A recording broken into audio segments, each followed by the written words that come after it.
Mes parents étaient tellement riches et imbus d'eux-mêmes qu'ils avaient fait construire une statue à leur image. Nous avions tout ce que l'argent pouvait nous donner, et même plus. J'avais 1 milliard de jouets, et même mon parc d'attractions. Mais ce mode de vie ne m'intéressait pas. J'ai toujours été à part. Comme par exemple, je ne pouvais me faire à l'idée de ne pas savoir ce qui se trouvait derrière cette porte rouge. Papa et maman m'avaient toujours interdit de l'ouvrir. Parfois, je m'asseyais devant et la regardais fixement. Samantha, tu dois être la seule enfant sur Terre à s'asseoir devant une porte et à la fixer, alors que tu as une chambre remplie de jouets. Eh bien, je me demandais si je ne pourrais pas regarder par le trou de la serrure juste. Connais les règles, Samantha? S'il te plaît! Très bien, mais juste une fois. Je compte jusqu'à 5. Ok, temps écoulé. Mes parents ne demandaient rien d'autre que d'avoir une enfant comme les autres, joyeuse et joueuse. Je remettais tout en cause. Comme, pourquoi les fourmis sont-elles si petites? Ou pourquoi avons-nous tous 2 jambes et non 5? Même mes professeurs ne me comprenaient pas. Très bien, éplez-moi le mot parce que... Papa, abricot, rouge, chemin, école. Quoi? Uniforme, école. Oui, Samantha. Pourquoi est-ce que papa a des abricots rouges sur le chemin de l'école? Oh, Samantha, tu es vraiment unique, non? Je me moquais du regard des gens. Je savais que j'étais faite pour autre chose. Et un jour, alors que je devais avoir 10 ans, je découvris enfin ma passion après avoir regardé Mira, détective royale. Je voulais juste être comme elle. Mes parents m'avaient même acheté une loupe, mais ils le regrettèrent très vite lors de l'une de leurs somptueuses fêtes. Au lieu de mettre une robe de soirée et de prendre des selfies comme toutes les autres filles, je me promenais en costume de détective avec ma loupe. Je cherchais des indices pour dévoiler tout ce qui pouvait sembler mystérieux. Mon instinct de détective m'amena jusqu'au sac de Monsieur Shackle. Il travaillait avec mes parents. Je fus surprise de voir ce qu'il y avait à l'intérieur. « Excusez-moi, monsieur, que faites-vous avec ceci ?» « Petite fille curieuse, que fais-tu avec mon sac? Ramène-moi Teddy. » On aurait dit un bébé quand il prit Teddy dans ses bras. C'était à mourir de rire. Puis papa et maman me prirent la main. Ça suffit comme ça, jeune fille. Essayes-tu de gâcher notre fête? Je jouais juste à mon jeu préféré, papa. Donne-moi ça. Les jeux de détective sont finis pour toi, jeune fille. Mais maman, c'est ce que j'aime faire. Ça suffit. Mes parents m'enfermèrent dans ma chambre pour le reste de la soirée. J'étais furieuse contre eux. Et ce qu'ils ne savaient pas, c'est que je pouvais forcer la serrure de ma chambre avec une pince à cheveux. Je m'y étais entraînée pour quand je deviendrais une vraie détective. Je vérifiais que la voie était libre et me faufilais en bas des escaliers et non pas pour retourner à la fête. Mes parents m'avaient pris ma loupe. J'allais donc jusqu'à la porte rouge et la déverrouillais avec ma pince à cheveux. Je fus choquée de trouver une très haute étagère remplie de dossiers dans cette pièce. J'étais vraiment déçue. Je pensais trouver une pièce remplie de bonbons, de diamants ou au moins quelque chose d'intéressant vu que je n'avais pas le droit d'y entrer. Soudainement, une photo tomba d'un des dossiers et quand je la ramassai, je réalisai que c'était la photo d'une fille qui devait avoir environ mon âge. Pourquoi mes parents ont-ils la photo de cette fille? Alors que j'étudiais cette photo, j'entendis des pas. Je refermai très vite la porte rouge et éteignis la lumière attendant que cette personne s'en aille. C'était moi une. Je regardais cette photo tous les jours, espérant même parfois qu'elle puisse me parler pour me dire qui elle était. Tout et n'importe quoi me passait par la tête. Était-elle ma sœur? Si c'était le cas, pourquoi la cacherait-il? Était-elle une cousine éloignée?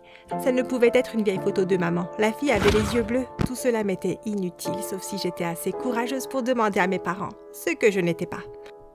Je finis par oublier cette photo et arrêter de jouer au détective. Tout ceci n'était qu'un grand rêve. Les années passèrent et je me retrouvais au lycée. Mon amie Tania et moi étions les seuls à ne pas avoir de petite amie. Aucun des garçons mignons ne voulait d'une intello avec un sac rempli de livres comme petite amie. Oh, si seulement... Je sais, mais ils ne nous choisiront jamais. Nous sommes trop intelligents pour eux. En général, je me moquais bien de plaire à ces garçons. Mais mon amie Tania était désespérée de ne pas être aimée. Elle harcelait même le capitaine de l'équipe de football sur Facebook, en se faisant passer pour une super mannequin. Alors, est-ce que ce capitaine de l'équipe veut enfin te rencontrer en vrai? Non, et tu sais que ce n'est pas possible avec mes grandes dents, mes petits yeux et mon visage boutonneux qui voudraient me rencontrer. Hé, rappelle-toi ce que je dis toujours, il faut que tu t'aimes avant que quelqu'un d'autre puisse t'aimer. Tu es une personne sage, merci. J'aimais profondément Tania. Nous ne nous étions connus qu'au lycée, mais j'avais l'impression que nous nous connaissions depuis toujours. Je prenais généralement le bus avec Tania pour rentrer après l'école. Mais cette fois-là, papa et maman m'attendaient. Ils voulaient apparemment fêter une réussite professionnelle de papa. Nos vies seront encore plus parfaites à partir de maintenant. Mais nous avons déjà plus qu'il nous en faut. On ne peut jamais avoir assez, ma chère Samy. À partir du moment où tu as pris goût à gagner ton propre argent, tu en voudras toujours plus. Ce que venait de dire papa était absurde. Quand la serveuse vint prendre notre commande, mes parents se figèrent. Moi aussi, je viens de reconnaître ses yeux. Ceux de la fille de la photo que j'avais trouvée il y avait quelques années. Toi? Pardon? On devrait partir. Mais je n'ai pas pris. Allez, Samantha, on y va. Mes parents se tirèrent hors du restaurant. La fille était confuse, tout comme moi. Que vient-il de se passer? Rien, ma chérie. Je ne me sens pas très bien, c'est tout. Tu mens, je n'ai plus 5 ans. Vous avez tous les deux paniqué en voyant cette fille. Samantha, si nous disons que ce n'est rien, ce n'est rien. Un point, c'est tout. Tais-toi maintenant. J'étais très fâchée contre mes parents. Ils me cachaient quelque chose. J'étais prête à enfiler à nouveau ma casquette de détective et à retourner dans la chambre secrète. Le lendemain matin, je faisais semblant d'être malade. Samy, il est tard. C'est l'heure d'aller à l'école. Je ne me sens pas très bien. Est-ce que je peux rester au lit aujourd'hui? Mais tu n'as pas de fièvre? S'il te plaît, maman. J'ai vraiment la nausée. Ok, je vais demander à notre femme de ménage de te garder à l'œil. J'attendais que mes parents partent pour leur entreprise, là où ils passaient le plus clair de leur temps, puis descendis pour voir si notre femme de ménage était là. C'était bizarre, mais je devais avoir de la chance, car je la trouvais endormie sur le canapé. Elle a dû se coucher tard. Je courais en bas vers la porte rouge. Mais me figeais quand je la vis entrouverte. Mon cœur battait la chamade alors que je m'approchais et que je vis une personne blonde me tourner le dos. Mais qu'est-ce que c'est que ce bordel? Qui êtes-vous? Quand il se retournait, j'eus le souffle coupé. Ce garçon était magnifique. Mais que faisait-il chez nous? Il aurait pu être mannequin dans un magazine sexy ou toute autre chose. Que fais-tu là? Je vis ici. Tu as 5 secondes pour sortir ou j'appelle la police. Non, attends. J'ai été envoyée ici pour mener une enquête. Ta famille et toi étiez dans un restaurant hier. Votre comportement envers la serveuse était bizarre. Comment sais-tu tout ça? Une fois ses parents morts, quelqu'un a volé tout l'argent de cette fille. Quand elle eut 2 ans, elle fut placée en orphelinat. Ceux qui s'occupaient d'elle ont découvert que ses parents étaient millionnaires et qu'ils avaient légué tout leur argent à leur fille unique. Ok, et tout ça nous concerne de quelle façon? Tout l'argent de cette fille a été détourné. La seule façon pour elle d'obtenir justice est de trouver un pense-bête avec toutes les informations sur ce qu'elle possède inscrit dessus.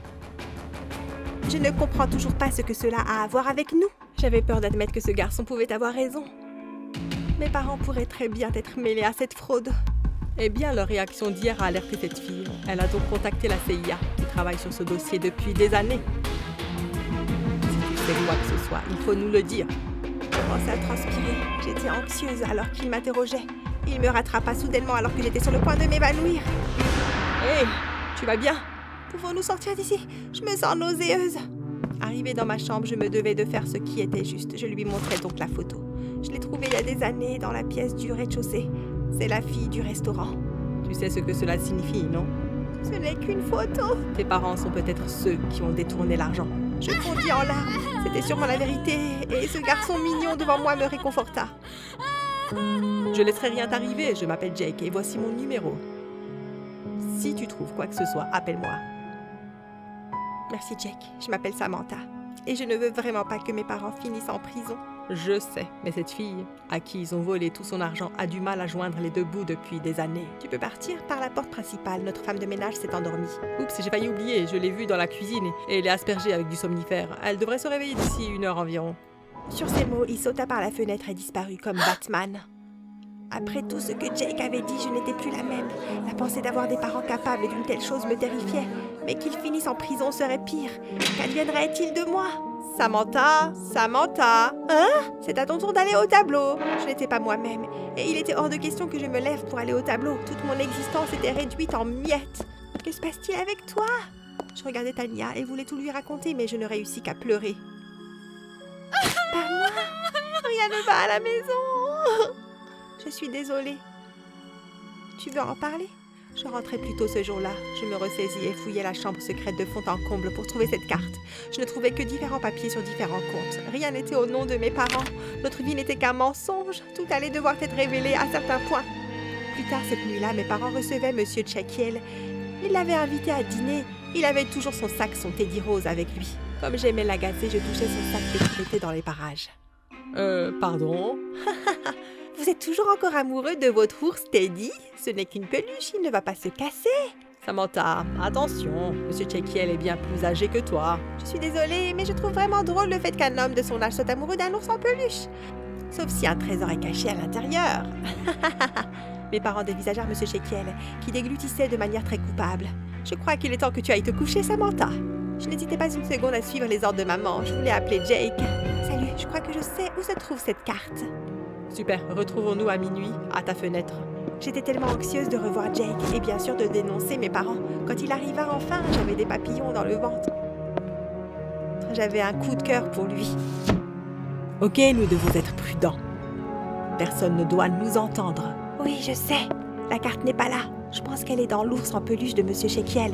Je peux t'emmener jusqu'à chez lui. Non, je ne veux pas que tu aies des ennuis. Tu es plus en sécurité ici. C'est mon rêve d'enfant. Je viens avec toi et tu as besoin de moi pour trouver le chemin. Très bien, montre-moi.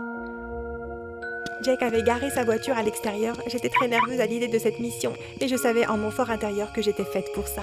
Waouh, on dirait vraiment Batman. Même ta voiture ressemble à la sienne. Tu es rigolote, mais aussi très mignonne. Je rougissais en entendant ces mots. Quand nous sommes arrivés chez Monsieur Shekiel, nous nous sommes retrouvés face à deux problèmes. Il y avait ses gardes du corps et ses chiens devant la porte. Nous nous sommes donc cachés dans les buissons. Nous n'arriverons jamais à entrer. C'est pour cela que j'ai toujours des somnifères avec moi. Tu as mon âge, non? Ouais, je vais encore à l'école aussi. Mon oncle m'a aidé pour mon stage à la CIA. Plutôt cool, non? Vraiment cool. Quand j'étais plus jeune, je faisais semblant d'être un détective. J'étais pareil, je ne suis pas le seul à être un peu bizarre alors. Les chiens aboient. Ils doivent sentir notre présence. Ne t'inquiète pas, je m'en occupe. Jake se rapprocha du portail. Il réussit à approcher les chiens et ils reniflèrent sa main. Ils s'endormirent aussitôt. Il grimpa sur un arbre et sauta sur le toit. Il commença à saupoudrer des somnifères sur les gardes. Waouh, il est incroyable! Nous sommes entrés dans la chambre de Monsieur Shekiel. La première chose que nous avons remarqué, c'est le pot de chambre à côté du lit. Nous voulions éclater de rire, mais nous nous sommes retenus. Je crois voir l'ours en peluche. Il le serre dans ses bras. Mes nerfs furent mis à rude épreuve alors que je regardais Jake retirer doucement l'ours en peluche des bras de Monsieur Shekiel. Soudainement, il s'assit éveillé, mais il portait encore son masque de nuit. Qui est là? Mon cœur battait la chamade, puis je me souvins des somnifères que Jake m'avait donnés. Je les éparpillais sur Monsieur Shekiel. Il se rendormit immédiatement. Bien joué, détective Samantha. Nous avons laissé Monsieur Shekiel. Plus tard, Jake se gara dans un endroit tranquille et nous déchirâmes l'ours en peluche. Bien sûr, nous y avons trouvé la carte. Bingo! Qu'est-ce qui va se passer maintenant? Je vais remettre ceci à mon chef et malheureusement tes parents et Monsieur Shekiel seront arrêtés. Eh, ne t'inquiète pas, je te l'ai dit, je ne te laisserai rien t'arriver. Quand je rentrais à la maison, la police était déjà là. Je courus à l'intérieur pour voir mes parents. Ils étaient très en colère. Maman! Papa! Samantha! Mais qu'as-tu fait? Nous t'avons tout donné! Tu n'es qu'une ingrate. Je suis désolée, je ne pouvais plus vivre dans un mensonge. Après que la police ait emmené mes parents, la fille du restaurant apparut. Salut, je m'appelle Jessica. Jake m'a dit que tu l'avais aidée. Merci du fond du cœur. Elle me prit dans ses bras. J'étais émue. Une part de moi n'était pas mécontente d'avoir aidé à capturer mes parents. Justice avait été rendue pour une personne innocente. Je suis sûre que tu vas t'installer dans cette grande demeure. Je vais juste récupérer mes affaires. Tu n'as pas besoin de partir. Quoi? Mais c'est ta maison. J'ai vécu sans mes parents et sans maison. La vie peut t'apprendre beaucoup. Je ne voudrais pas voir une belle personne souffrir. Merci beaucoup. Même si mes parents n'étaient pas là, j'avais encore la chance de pouvoir être avec mes amis et continuer à aller à l'école. Tu sais ce que tu devrais faire? Écrire un livre. Je vais peut-être le faire, mais ce que j'aimerais que toi tu fasses, c'est mettre ton vrai visage sur les réseaux sociaux. Il n'y a rien de mieux que le vrai toi. Tania a finalement suivi mon conseil et finit même par avoir rendez-vous avec son coup de cœur. Quelques-uns des rêves se réalisèrent aussi. Jake réussit à m'obtenir un stage à la CIA. J'étais très douée. Je pense que le diamant se trouve dans la bouteille que le suspect a toujours avec lui. Eh bien, Samantha, je crois que tu as raison. Mais tous mes rêves se réalisèrent quand... Est-ce que tu veux sortir avec moi? Cela dépend, détective Jake. Dépend de... Tout dépend de ce que tu sais sur moi. Je sais que tu aimes Mira, la détective royale. Et je sais que tu m'aimes bien. Tu me connais très bien.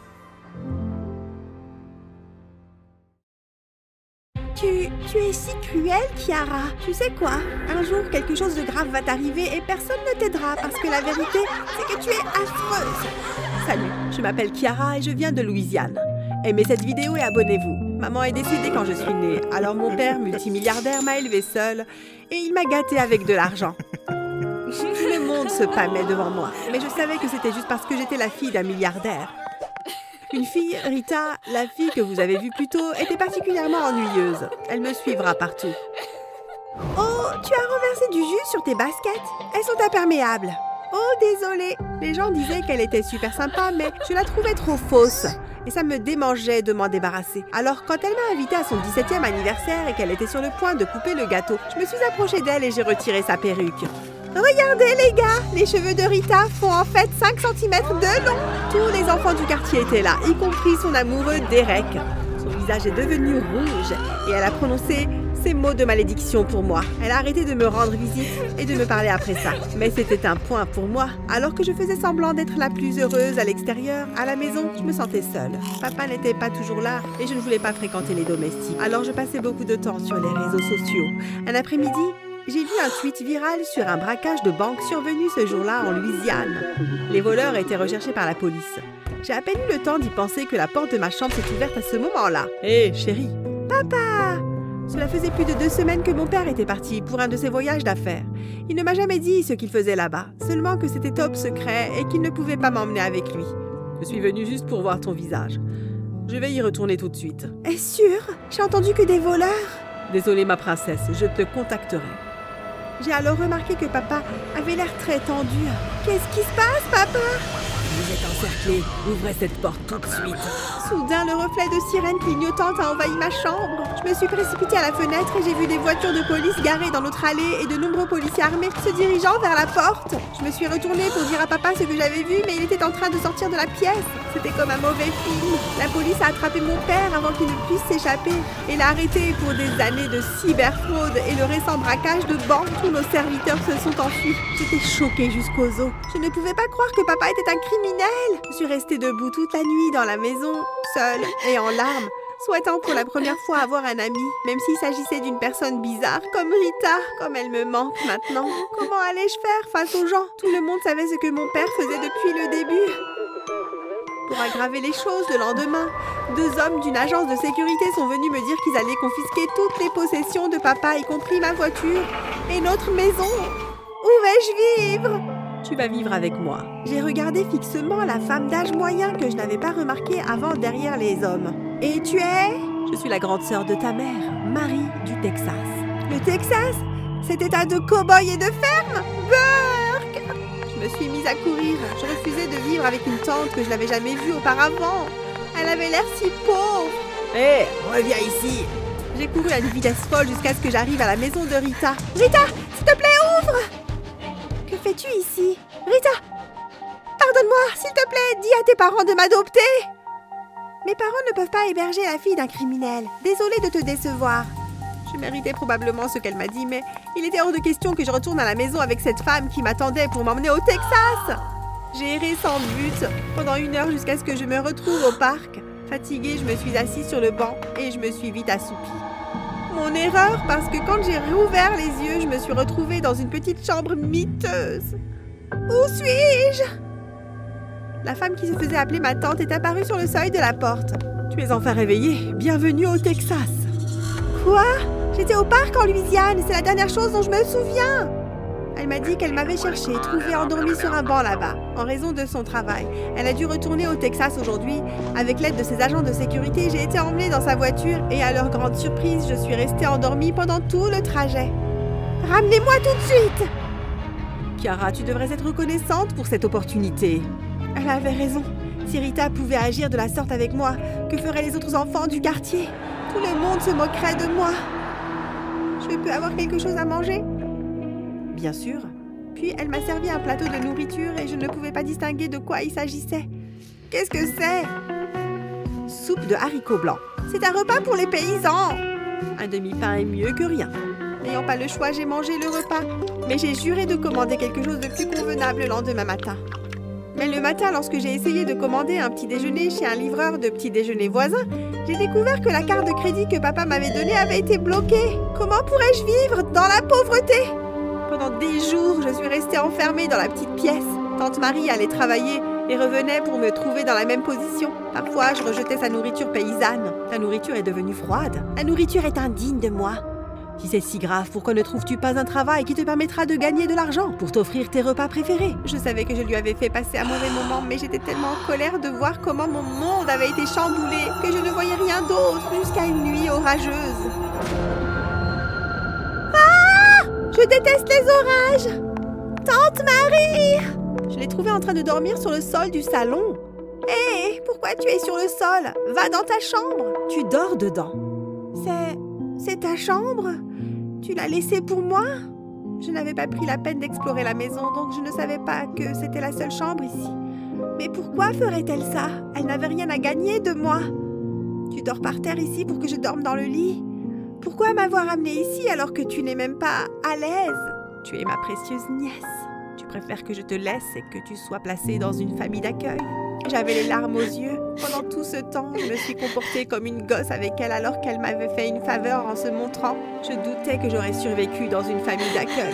J'ai juré d'être une meilleure nièce pour tante Marie à partir de maintenant et de l'aider. Le lendemain, je suis donc allée avec elle rencontrer monsieur et madame Smith, le couple pour lequel elle travaillait dans leur manoir. Madame, monsieur, j'aimerais aussi travailler ici à temps partiel. Super, nous avons besoin d'une autre main dans la cuisine. Dieu merci, ce n'était pas à la ferme. Le salaire qu'il proposait de me verser n'avait rien à voir avec celui que mon père me donnait chaque semaine, mais au moins je le gagnais légalement. Pour mon premier jour de travail, je me suis habillée avec l'un des quelques vêtements de marque que tante Marie avait emballés pour moi. En me dirigeant vers le manoir, j'ai croisé une fille habillée simplement qui me tournait le dos et qui pelletait la boue d'un ranch vide dans une brouette comme une pro. La seconde suivante, j'ai senti quelque chose d'humide et de collant atterrir sur mon dos. De la boue! Il y avait de la boue sur ma chemise Dior! Toi, tu es aveugle? Tu sais combien coûte cette chemise? Elle s'est retournée pour me faire face et j'ai failli perdre pied. Elle était si belle. Des yeux verts brillants, des cheveux noirs avec une frange. Une silhouette mince et bien qu'elle soit assez grande, je pouvais dire qu'elle et moi avions à peu près le même âge. Désolée, princesse, je n'ai pas d'yeux à l'arrière de ma tête. Mais lorsqu'elle a parlé, mon état de sidération a volé en éclats et j'ai repris mon sang-froid. Oh, tu oses m'insulter après ce que tu as fait? Et arrête d'aboyer. Qui porte une chemise Dior pour travailler de toute façon? Elle a même eu le courage de prendre un air amusé. Toi, tu es une sorcière. Je me suis précipitée vers le ranch pour prendre de la boue et la jeter vers son haut. Mais quand je l'ai regardée dans les yeux, je n'ai pas pu le faire. Remercie tes étoiles que je ne puisse pas supporter de toucher de la boue. Ouh, effrayant. Elle était exaspérante. Après mon événement avec la fille idiote, j'ai nettoyé la cuisine et j'ai fait ma dernière tâche de la journée, servir le dîner des Smiths. En arrivant dans la salle à manger, je me suis figée quand j'ai vu qu'il était assis à la table à manger avec monsieur et madame Smith. La fille de la boue. Elle avait nettoyé toute la saleté et porté des vêtements propres, mais on ne pouvait pas la confondre. Elle m'a fait un énorme sourire en coin quand nos regards se sont croisés. Oh, Chiara, as-tu rencontré notre fille Mia? Approche-toi et dis bonjour. Ne sois pas timide. Oui, Chiara, viens dire bonjour. Salut Mia. Paniquant intérieurement, j'ai rapidement mis la table et servi leur nourriture, craignant qu'elle ne dévoile tout sur la façon dont je lui avais parlé et ne me fasse renvoyer. Mais elle n'a fait que percer des trous dans ma tête avec ses yeux verts perçants jusqu'à ce que je parte. Mon Dieu, ne sait-elle pas que c'est mal poli de fixer les gens? Plus tard, lorsque je suis venue nettoyer la table à manger, Madame Smith s'est assise seule, le sourire aux lèvres pour annoncer que Mia m'avait choisi pour l'aider. Ce n'est pas un problème, n'est-ce pas? Non, madame. À l'intérieur, je bouillais de colère. Cet enfant gâté voulait que je sois sa domestique personnelle pour pouvoir me torturer. Bien, alors monte et laisse-la te dire ce qu'elle attend de toi. J'ai monté les escaliers jusqu'à sa chambre, comme si elle était hantée. Bonjour. Sa chambre était beaucoup plus grande et bien décorée que la mienne au manoir. Pourquoi une fille de sa classe pelletait-elle de la boue? C'est une sorte de blague? Me transformer en esclave personnelle? Correction, assistante. C'est juste. Elle s'est levée de la chaise sur laquelle elle était assise et j'ai senti les mots sécher dans ma gorge quand elle se penchait sur moi. Appelle ça comme tu veux, j'ai l'intention de doubler ton salaire dans 2 semaines si tu es bonne. Mais si cette attitude grincheuse, c'est ce que je dois supporter, alors pars s'il te plaît. C'est sûr que je ne pouvais pas partir et au vu du sourire triomphant sur son joli visage, elle le savait aussi. Qu'est-ce que tu veux que je fasse pour toi? Et peux-tu me laisser un peu d'espace? Est-ce que le fait d'être si proche te dérange? Ça devrait me déranger? Tu sens juste un peu la boue sale. C'est un mensonge, mais je n'allais pas la laisser gagner. Ta tâche est de faire tout ce que je te demande. D'abord, tu resteras là. Et tu chanteras jusqu'à ce que je m'endorme. Ensuite seulement, tu pourras partir. Est-ce que cette journée pourrait être encore plus folle? Comme je n'avais pas le choix, j'ai commencé à chanter une chanson qui, je l'espère, pourrait lui donner des cauchemars. Bientôt, j'ai entendu de doux ronflements. Et quand j'ai jeté un coup d'œil sur elle, elle dormait profondément ressemblant à un ange. Un bel ange du mal. Plus tard, je n'arrivais pas à dormir, en pensant à toutes les choses humiliantes qu'elle me disait de faire. Et si elle me traitait comme j'avais traité Rita? Je me suis alors rendu compte que j'avais eu tort de faire ce que j'avais fait à Rita. Si je pouvais avoir peur d'être traitée de la même façon, ça signifierait j'avais fait à Rita un repas que je ne peux pas supporter moi-même. Et ces mots, on dirait vraiment qu'ils se sont réalisés maintenant. Après un moment, j'ai écrit des excuses à Rita. L'autre ne comptait pas. J'étais juste désespérée d'échapper à ma tante. Maintenant, je me sentais vraiment désolée et j'espérais sincèrement qu'elle me pardonne. Je me suis préparée pour le travail le lendemain avec l'estomac noué. Chiara, n'aie pas peur. Mia est une très bonne fille. Elle traite chaque serviteur avec respect. Enfin, peut-être tous les serviteurs sauf moi. Notre porte d'entrée a été poussée et là, éblouissant dans le soleil du matin, se trouvait Mia. Bonjour Chiara, tu es en retard. Bonjour mademoiselle Marie. Et c'est ainsi que ma vie de femme de chambre personnelle de Mia a commencé. Le plus étrange, c'est qu'elle ne me donnait presque rien de sérieux à faire. Elle nettoyait après elle et faisait son lit. Et m'assignait plutôt des tâches bizarres et parfois très embarrassantes. On aurait dit qu'elle m'avait engagée juste pour se divertir. Choisis mes sous-vêtements pour demain. Brosse mes cheveux pendant que je lis. Une fois, elle m'a même demandé de faire quelque chose qui m'a fait rougir jusqu'au bout des oreilles. Te nourrir? Oui, je suis sûre que tu as des mains. Elles sont couvertes de croûte à force de pelleter du fumier aujourd'hui. J'ai oublié de mettre des gants. Pourquoi travailler à la ferme quand on a des domestiques à sa disposition? Je suis payée. Tes parents ne te donneront-ils pas de l'argent même si tu ne travailles pas? Si, mais je suis plus heureuse de travailler pour ça que de recevoir l'aumône. Au moins lorsque je le partage avec des personnes moins privilégiées, je n'ai pas l'impression de jeter de l'argent qui n'est pas à moi. Attends, tu travailles, tu es payé, puis tu partages avec les moins privilégiés? Quoi? Ça s'appelle la charité. Waouh, malgré le fait qu'elle était complètement ennuyeuse, mon respect pour elle a grimpé très haut ce soir-là.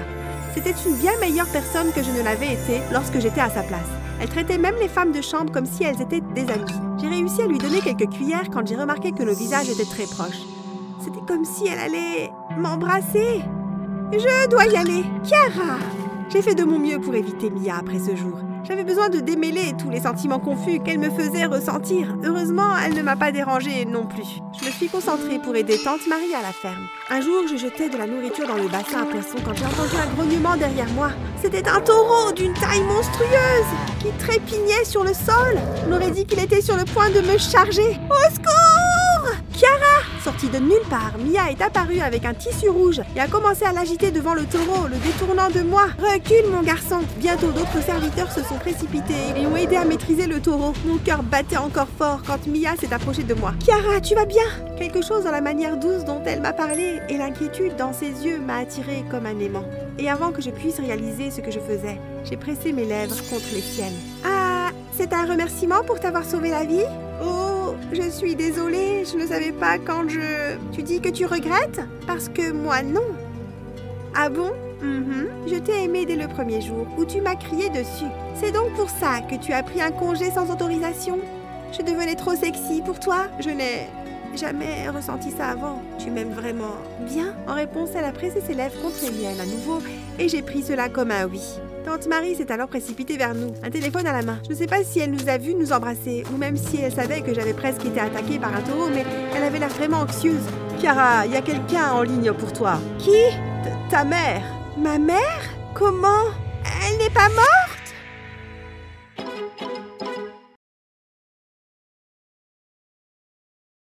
Maman, papa, j'ai de bonnes nouvelles pour vous. Ma sœur Ella s'est précipitée dans le salon. Je me suis précipitée à l'idée brillante qu'elle a eue cette fois-ci. Nos parents ont immédiatement levé les yeux, toute leur attention sur elle. J'ai économisé beaucoup grâce aux travaux que j'ai effectués pendant les week-ends. Je veux maintenant créer ma propre entreprise de vente de bijoux en ligne. Vous m'avez inspiré depuis que votre magasin a tant de succès. Elle a ouvert son ordinateur portable et nous a montré son nouveau site web. Vous voyez, tout est prêt. Il ne me reste plus qu'à ajouter les articles que je vais vendre. Mes parents ont échangé un regard que je voyais souvent. C'était un regard de fierté et de joie devant leur brillante fille.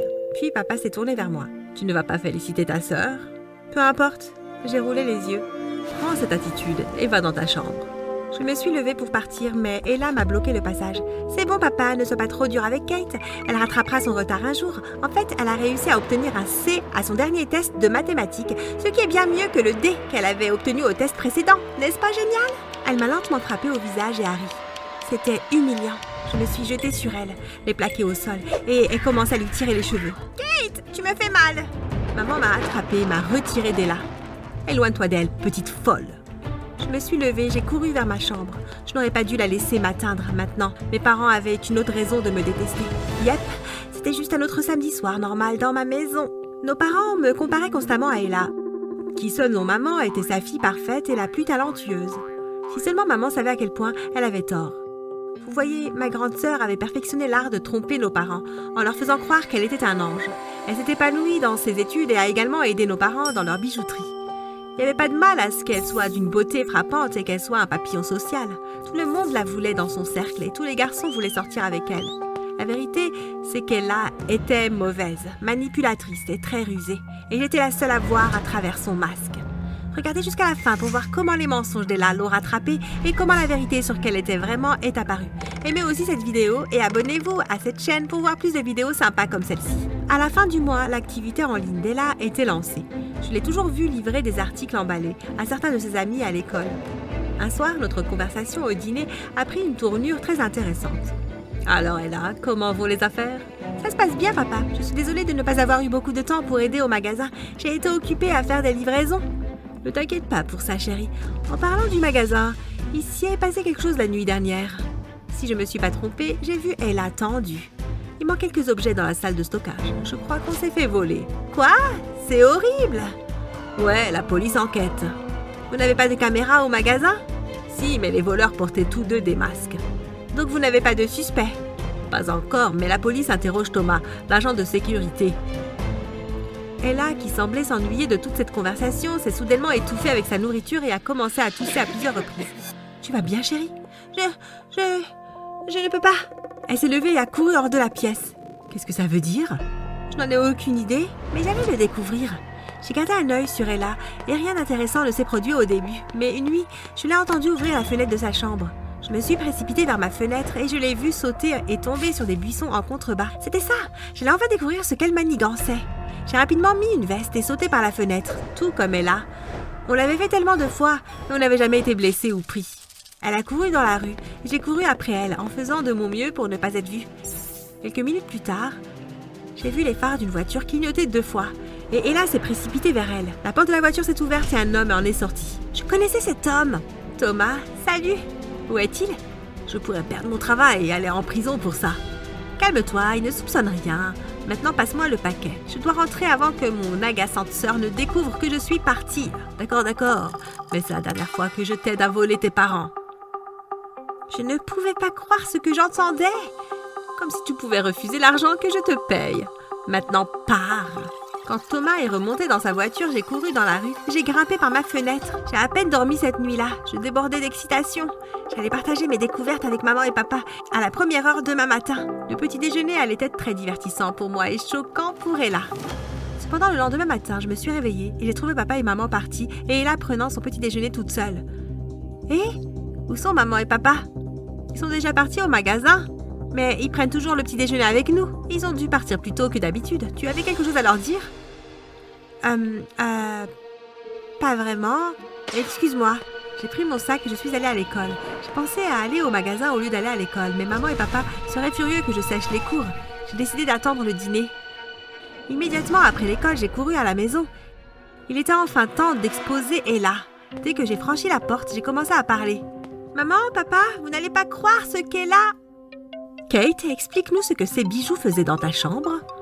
J'ai regardé fixement, choquée, sur la table de nos parents et là se trouvaient plusieurs boîtes à bijoux.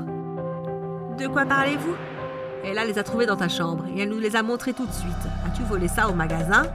Quoi? Je n'ai rien volé. Elle a dû les mettre là. Assez, ta sœur est une bonne fille. Si elle n'était pas là, nous ne saurions pas ce que tu as fait. J'ai trouvé les boîtes sous ton lit, Kate. Est-ce qu'un fantôme est entré et les a cachées là? Arrête de mentir! J'ai furieusement essuyé les larmes de mes yeux et j'ai couru vers ma chambre. Ce n'est pas fini. Tu as de gros problèmes, jeune fille. Elle a dû mettre ces boîtes dans ma chambre. Comment allais-je convaincre maman et papa qu'elles me piégeaient? Le lendemain matin, maman m'a informé qu'ils avaient décidé de ne pas me dénoncer à la police. Elle m'a adressé un avertissement sévère pour que je ne vole plus jamais dans le magasin. Elle m'a aussi punie pendant 1 mois. Une fois de plus, j'ai essayé de lui dire la vérité sur Ella, mais elle ne m'a pas laissé parler. Plus j'essayais d'expliquer, plus elle s'énervait. Alors j'ai arrêté. Pendant ce temps, Ella se promenait et riait avec ses amis, comme si rien ne s'était passé, alors que j'étais malheureuse et en colère. J'avais besoin de faire quelque chose. J'ai ouvert mon casier et j'ai jeté mes livres dedans. Oh, je détestais l'école. La seule chose que j'aimais, c'était mes fabuleux amis qui m'adoraient. Et comment ne le pourrait-il pas? Je leur vendais des bijoux fantaisie à la moitié du prix que mes parents leur vendaient au magasin. J'étais sur le point de fermer mon casier quand quelque chose a attiré mon attention. C'était une note collée à l'intérieur de la porte du casier. Je sais que tu es une voleuse. Je veux que tu voles le collier en diamant et en or de la vitrine du magasin. Je le récupérerai dans ton casier demain après l'école. Fais ce que je demande ou je te dénonce. J'ai fixé le morceau de papier en état de choc. Quelqu'un aurait-il pu me voir prendre des trucs dans le magasin? Le collier en or et en diamant était l'article le plus cher du magasin. Mes parents ne me pardonneraient jamais si je me faisais prendre à le voler. Mais quel choix avais-je? Celui qui a laissé la note allait me dénoncer. Après l'école, je suis allée voir Thomas, l'agent de sécurité du magasin, et aussi mon complice. Thomas avait travaillé au magasin pendant des années et mes parents lui faisaient confiance. « Et là, que fais-tu ici pendant la journée? Quelqu'un pourrait te voir. » « Je suis dans le pétrin. » Je lui ai parlé de la note et de la demande de l'expéditeur anonyme. « Tu as perdu la tête. Il est hors de question que je t'aide à voler un collier de 1000 $. Tu n'as pas le choix. Si je tombe, tu tombes aussi. Mais on pourrait aller en prison. Pas si on vole le collier et qu'on donne à celui qui a écrit le mot. Nous devons le faire ce soir. » Il a fallu un peu plus de conviction. Mais Thomas a finalement été d'accord avec moi. Je suis rentrée chez moi, j'ai attendu que tout le monde dorme et je suis sortie en douce. Comme d'habitude, j'avais les clés du magasin de mes parents avec moi. Thomas était déjà à l'entrée du magasin. Nous avons mis nos masques et ouvert la porte. Nous avons pris le collier et sommes sortis en quelques minutes. Nous avons couru jusqu'à l'appartement de Thomas qui n'était qu'à quelques rues de là. Et maintenant? Maintenant, je montre la vidéo à maman et papa. Je ne pouvais pas croire qu'Ella était tombée dans mon piège. Quand je lui ai écrit le mot, je pensais qu'elle se douterait que ça venait de moi, mais elle ne l'a pas fait. Et maintenant, elle était là, le collier dans sa main et un regard stupéfait sur son visage. « Kate, qu'est-ce que tu fais? Je t'ai suivi. J'ai tout enregistré. Maman et papa seront tellement en colère contre toi. Donne-moi ce téléphone. » Thomas s'est jeté sur moi, mais j'ai sauté hors de son chemin. Il est tombé et pendant qu'il essayait de se relever, j'ai couru vers la porte. Quand je suis arrivée à la porte d'entrée, j'ai réalisé que je n'avais pas mes clés puisque je m'étais faufilée par la fenêtre. J'ai sonné à la porte encore et encore. « Maman! Papa !» Je pouvais à peine respirer à force de courir. Quelques minutes plus tard, la porte s'est ouverte. « Kate, que fais-tu dehors à cette heure-ci ?»« Je dois te montrer quelque chose. Papa, je peux t'expliquer. » Je me suis retournée pour voir Ella debout derrière moi, les bras croisés et la tête penchée en signe de défaite. « Les filles, qu'est-ce qui se passe ?» Dès que nous avons tous été à l'intérieur de la maison, j'ai montré à tout le monde la vidéo que j'avais enregistrée. Quand maman a vu Ella et Thomas enlever leurs masques, elle s'est exclamée sous le choc. « Oh mon Dieu, Ella, c'est toi qui nous as volés !»« Je suis vraiment désolée, je n'ai jamais pensé que tu le découvrirais. » La panique était écrite sur le visage d'Ella. « Où est le collier ?» Elle l'a sorti de sa poche et l'a posé sur la table. Puis elle a couru dans les escaliers et s'est enfermée dans sa chambre. Maman s'est mise à genoux et a commencé à pleurer. Comment a-t-elle pu faire ça? Elle est si parfaite. Elle n'a jamais été parfaite, maman. Elle voulait juste que vous pensiez qu'elle l'était et vous êtes tous tombés dans le panneau. Les officiers de police se sont présentés à notre maison le lendemain matin. Quand Ella les a vus, elle a attrapé le bras de maman. « Tu as appelé les flics pour moi ?» Nous ne l'avons pas fait. Et après que Thomas a été arrêté la nuit dernière, il a parlé de toi à la police. « Mais je ne veux pas aller en prison !» Des larmes ont coulé sur son visage. J'étais un peu désolée pour elle, mais à quoi s'attendait-elle? « Ella, je suis désolée. Ne me parle pas, je te déteste !» Elle a été escortée jusqu'à une voiture de police qui attendait. Papa est allé avec elle. Que va-t-il lui arriver? Ton père et moi avons décidé de ne pas porter plainte. Mais elle doit faire une déclaration. Quoi? Kate, je sais que tu as des différends avec elle, mais veux-tu vraiment voir Ella aller en prison? J'y ai pensé pendant un moment. Je détestais l'admettre, mais maman avait raison. D'accord, peut-être pas à la prison, mais tu ne peux pas la laisser s'en tirer comme ça. Bien sûr que non. On l'envoie vivre à travailler à la ferme de grand-mère Patty. J'ai éclaté de rire. Elle détestait cette ferme. Non seulement la ferme se trouvait à des centaines de kilomètres, mais elle était située dans une région éloignée qui ne disposait d'aucun réseau de téléphone mobile. Aussi, grand-mère Patty n'avait pas de télé. Tout le monde y passait ses journées à pelleter le fumier des chevaux et à nettoyer les poulaillers. Pour combien de temps? Pour les 2 prochaines années. Elle ne quittera la ferme que lorsqu'elle ira à l'université. Je suis allée dans ma chambre, heureuse que la vraie nature d'Ella ait finalement été exposée.